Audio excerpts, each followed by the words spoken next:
শিক্ষা সংক্রান্ত আপডেটগুলো পেতে অবশ্যই চ্যানেলটিকে সাবস্ক্রাইব করুন এবং পাশে থাকা বেল আইকনটি ক্লিক করুন।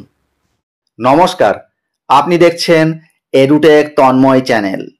আজ প্রাইমারি, মাধ্যমিক, মাদ্রাসা ইত্যাদি শিক্ষা প্রতিষ্ঠানের শিক্ষক, শিক্ষিকা, শিক্ষাকর্মীদের ক্যাজুয়াল লিভ বা সিএল সংক্রান্ত বিভিন্ন সমস্যা এবং তার উত্তর নিয়ে আপনাদের সাথে আলোচনা করব। তাহলে শুরু করছি। ক্যাজুয়াল লিভ কতদিন পাওয়া যেতে পারে?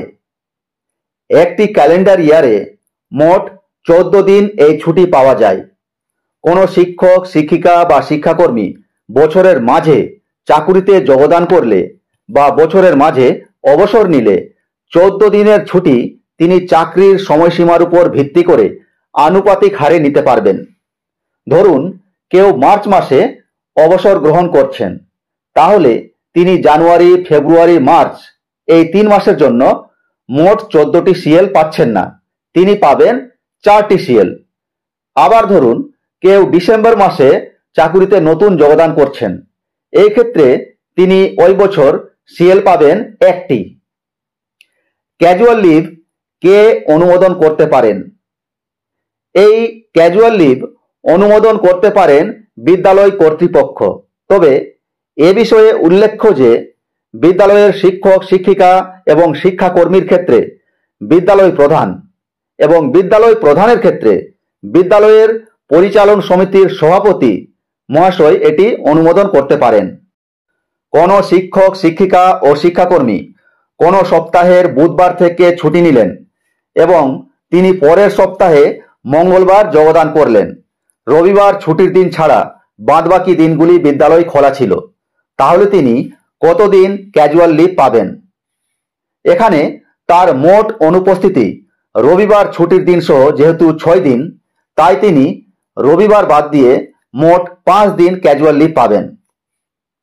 কোনো শিক্ষক, শিক্ষিকা অথবা শিক্ষাকর্মী কোনো সপ্তাহের বুধবার, বৃহস্পতিবার, শনিবার বিদ্যালয়ে অনুপস্থিত ছিলেন, এছাড়া শুক্রবার ও পরের সপ্তাহের সোমবার এবং মঙ্গলবার ছুটির দিন ছিল, আর রবিবারও ছুটির দিন, তাহলে তিনি কতদিন ক্যাজুয়াল লিভ পাবেন?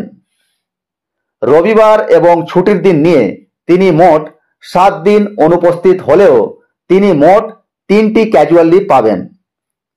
কোনো শিক্ষক, শিক্ষিকা ও শিক্ষাকর্মী কোনো সপ্তাহের রবিবার থেকে পরের সপ্তাহের রবিবার পর্যন্ত মোট 8 দিন ছুটি নেবেন।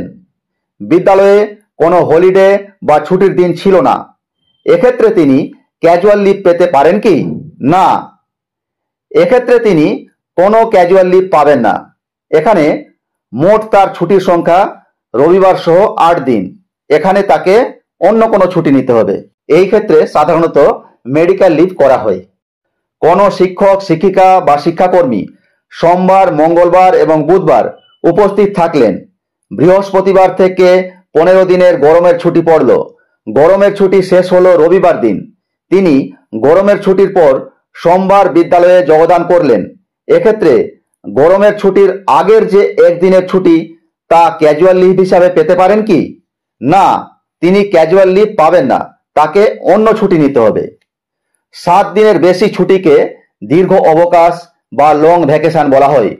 লং ভ্যাকেশনের আগে ও পরে ক্লোজিং ডে ও ওপেনিং ডে উভয় দিনই প্রেজেন্ট থাকতে হয়।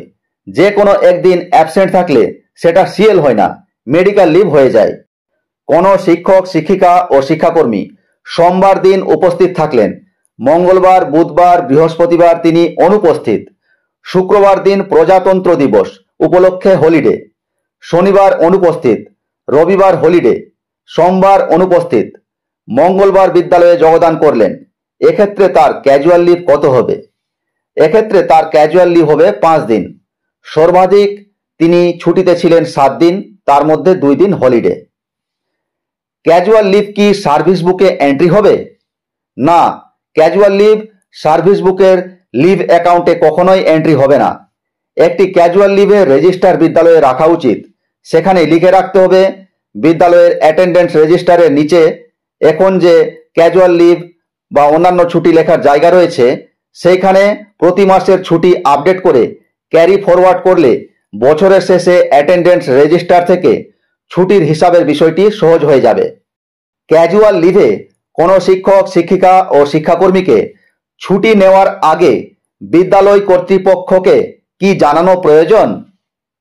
নিয়ম অনুযায়ী কোনো শিক্ষক শিক্ষিকা ও শিক্ষাকর্মীর ক্যাজুয়াল লিভ নেওয়ার পূর্বেই সংশ্লিষ্ট বিদ্যালয় কর্তৃপক্ষকে জানানো প্রয়োজন। বিদ্যালয় কর্তৃপক্ষ ছুটি মঞ্জুর করলে তবেই ছুটি নেওয়া যাবে। যদি কোনো ক্ষেত্রে কর্মচারী বিদ্যালয় কর্তৃপক্ষের আগে অনুমোদন না নিয়ে ক্যাজুয়াল লিভ নিতে বাধ্য হন, তাহলে তার বিদ্যালয় কর্তৃপক্ষকে খুব শীঘ্রই কারণ উল্লেখ করে জানিয়ে দিতে হবে। ক্যাজুয়াল লিভ একটি ক্যালেন্ডার ইয়ারে কবে থেকে শুরু হয় এবং কবে শেষ হয়? ক্যাজুয়াল লিভ এর বিষয়টি জানুয়ারি মাস থেকে ডিসেম্বর মাস পর্যন্ত হিসেব করা হয়। কোনো শিক্ষক শিক্ষিকা বা শিক্ষাকর্মী পুলিশ হেফাজতে গেলেন এবং 3 দিনের মধ্যে তিনি মুক্তি লাভ করলেন, তাহলে সেই ছুটিগুলি কি ক্যাজুয়াল লিভ হিসেবে গ্রহণ করা যাবে? না, ক্যাজুয়াল লিভ হিসেবে গ্রহণ করা যাবে না। কোনো শিক্ষক শিক্ষিকা ও শিক্ষাকর্মী শারীরিকভাবে অসুস্থ হলেন এবং তিনি 3 দিন পরে মেডিকেল সার্টিফিকেট বিদ্যালয় কর্তৃপক্ষকে দাখিল করলেন, তাহলে তিনি কি ধরনের ছুটি পাবেন? অসুস্থতার কারণে 3 দিন বা তার কম দিন যদি কোনো কর্মচারী ছুটি নেন, তাহলে মেডিকেল সার্টিফিকেট দেখাতে হয় না।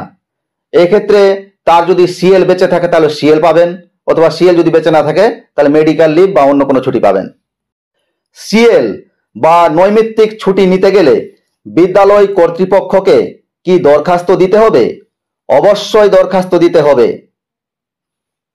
কোনো শিক্ষক বা শিক্ষিকা বা শিক্ষাকর্মী একটি অনুমোদিত বিদ্যালয় থেকে ট্রান্সফার হয়ে অন্য বিদ্যালয়ে গেলে নৈমিত্তিক ছুটির হিসাব কি হবে? এই ক্ষেত্রে ওই শিক্ষক বা শিক্ষিকা বা শিক্ষাকর্মী আগের বিদ্যালয়ে যে কদিন ক্যাজুয়াল লিভ নিয়েছেন তার সংখ্যা নতুন বিদ্যালয়ে ক্যাজুয়াল লিভের জের হিসাবে অন্তর্ভুক্ত হবে।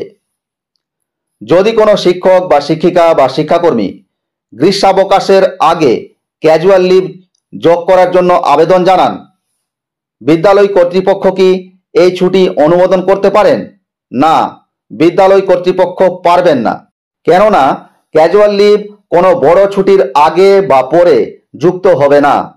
তাহলে ক্যাজুয়াল লিভ বা সিএল সংক্রান্ত বিভিন্ন প্রশ্ন উত্তর নিয়ে আপনাদের সাথে আলোচনা করলাম। ভিডিওটি ভালো লাগলে অবশ্যই শেয়ার করবেন। ধন্যবাদ।